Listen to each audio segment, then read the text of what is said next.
All right, so let's get right into this. We are seeing just an unprecedented amount of uh, darkness, division, problems, struggles in our world as a result of so many different things. No matter who you are or what your opinions are about everything that's happening in our world, you would have to admit that it seems so complicated.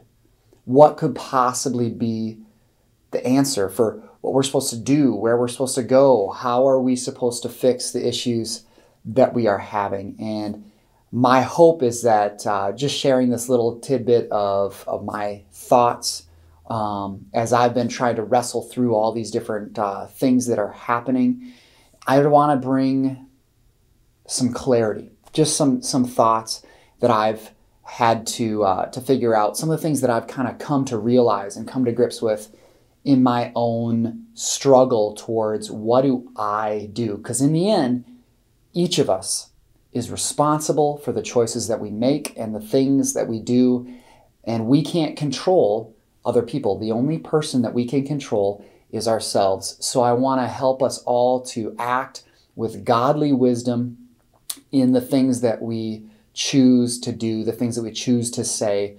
As I see all of the unrest that's happening, and yes, these things are bad, in the darkest times, the gospel shines the brightest.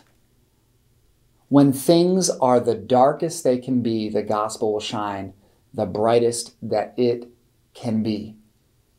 And although times are really hard, I believe that God is going to take this, He's going to use this to bring about an unbelievable reconciliation. I'm believing that God will take this and use this to bring about unbelievable good out of unbelievable bad. Now, how do we jump in and be a part of what God is doing?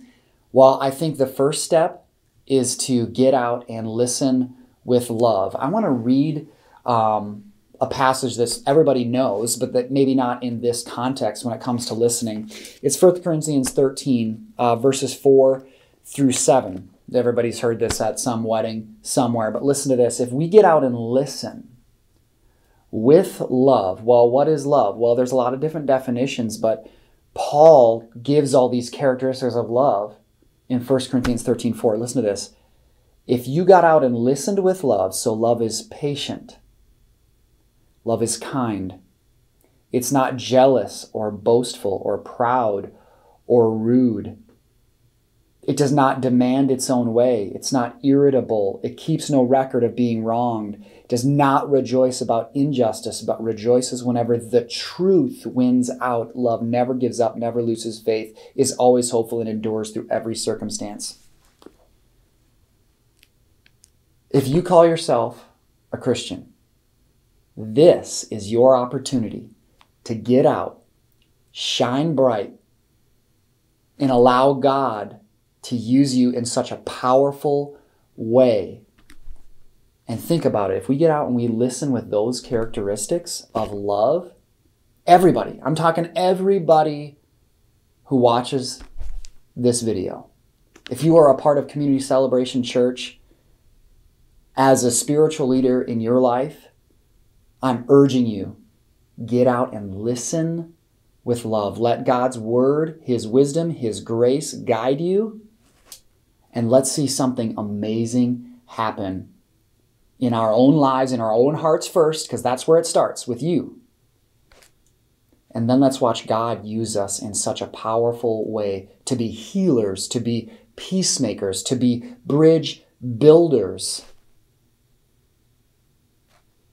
leading people to Christ.